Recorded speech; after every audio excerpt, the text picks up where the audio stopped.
If anyone has any questions, we're going to pass this little tiny mini microphone around, and you can ask Hayley some questions. Let's give her a round of applause. That was amazing.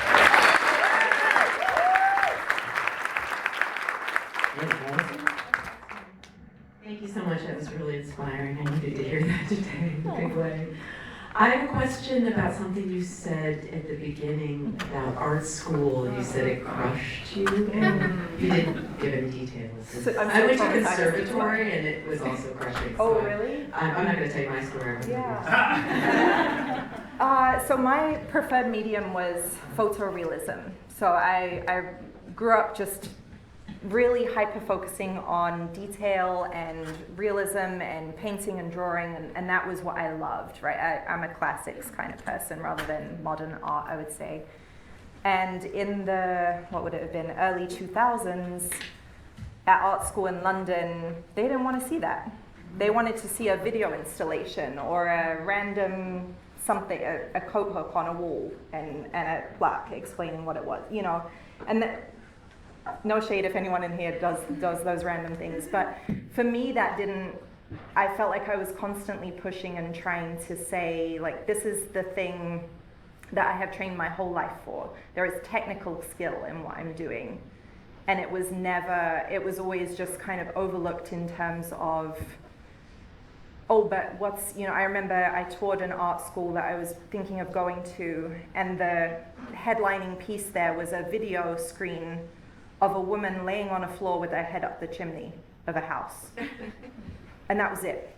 There was no music playing, there was no explanation, that was just it. And I was like, I don't know how to relate to this. And I felt like it was this constant push of, this isn't in trend anymore, this isn't what's fashionable, this isn't the next new cool thing.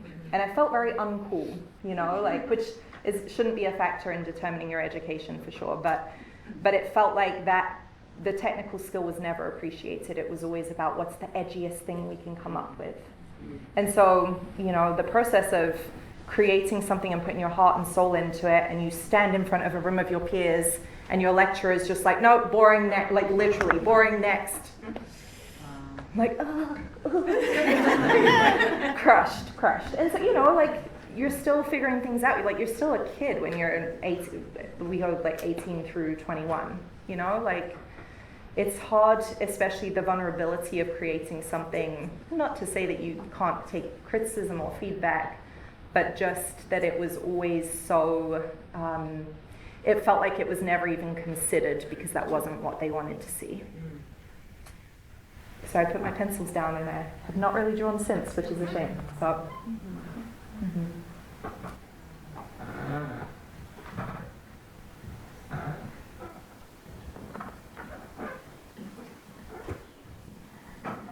Hi. Yeah, Hi. So this was great. A great way to start a Friday morning. And I love the images that you used in your slideshow. Thank you. And I too was crushed by architecture school. Mm-hmm. I cried at every review publicly. Yep. I didn't even save it. Yep. So my question is, the theme is patterns, and when I first saw that word up on the screen, I thought habits. Mm-hmm. And so I'm very curious to hear what your habits are, because you're obviously very successful and you've done a lot of different really cool things and stuck with it when, you know, it's been hard. So yeah, what are your habits? And then you also have one more follower on Instagram. Yay! Thank you.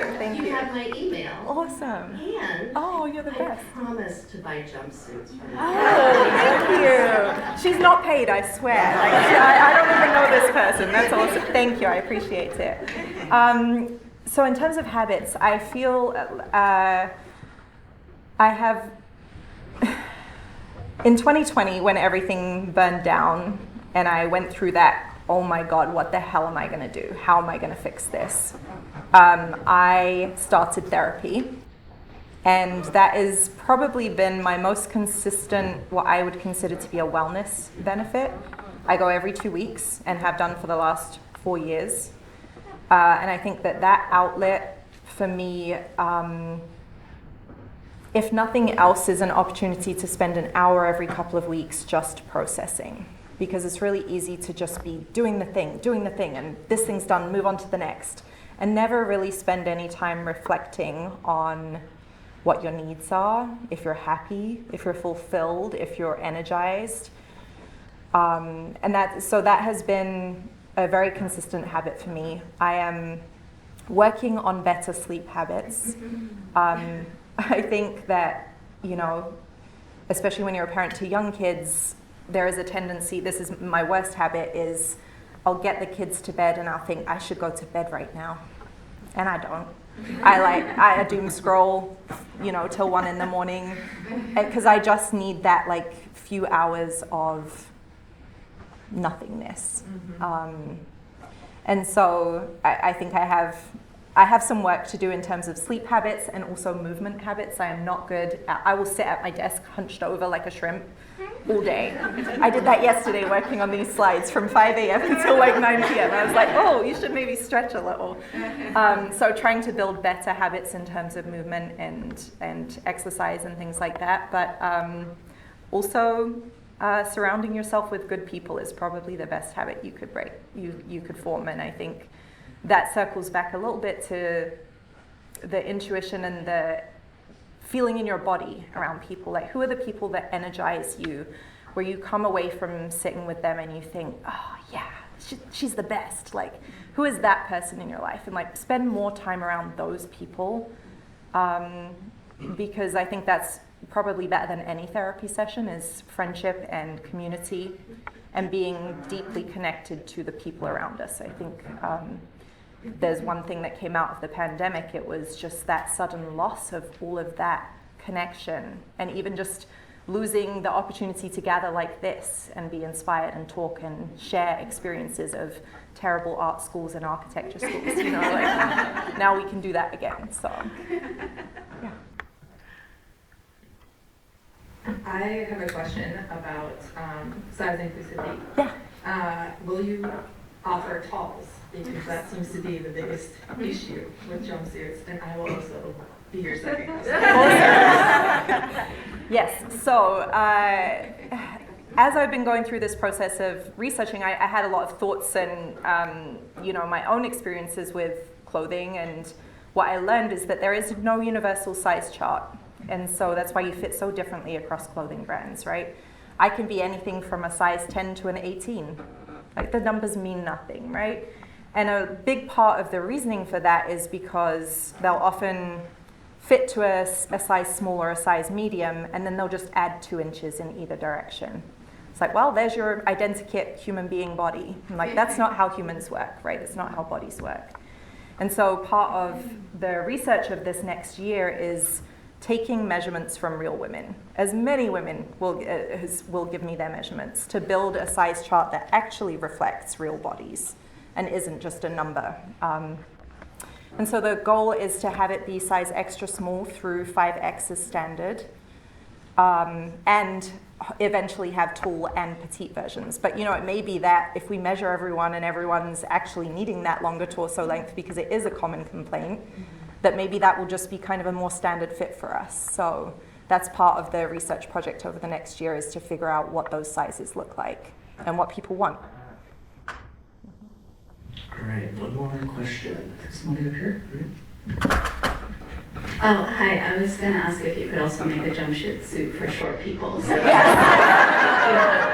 Lots of jumpsuit fans here. But in addition to that, you started the talk with talking about how patterns provide safety, but then being an entrepreneur, being creative is often risky or stressful. So what are some of the things you do to give yourself that sense of safety and grounding during the times where things feel overwhelming? I don't know if any of you have ever done StrengthsFinder or Myers-Briggs, those types of quizzes. I did a project about a year ago with a friend of mine who is kind of an expert in all those types of organizational behavior and personal behavior in psychology. And what I learned from those, he said, not any single one of those is necessarily going to give you all the answers, but if you take 5 or 6 of those different types of quizzes, you'll start to see the patterns of what your personality is, what you need, to feel fulfilled, what is going to make you successful. And so part of my personality traits is I feel comfortable when I'm in control. I don't feel comfortable when other people are in control at all. And so I think that it's like very nerve-wracking to me, actually, especially if I'm responsible for stuff, right? If I'm going to be held accountable for things, I want to be the one making those decisions. And so often I will ground myself in what is the thing that I can do right now? What is the action that I can take that will alleviate this one stressor or make me feel like I made progress on this one thing?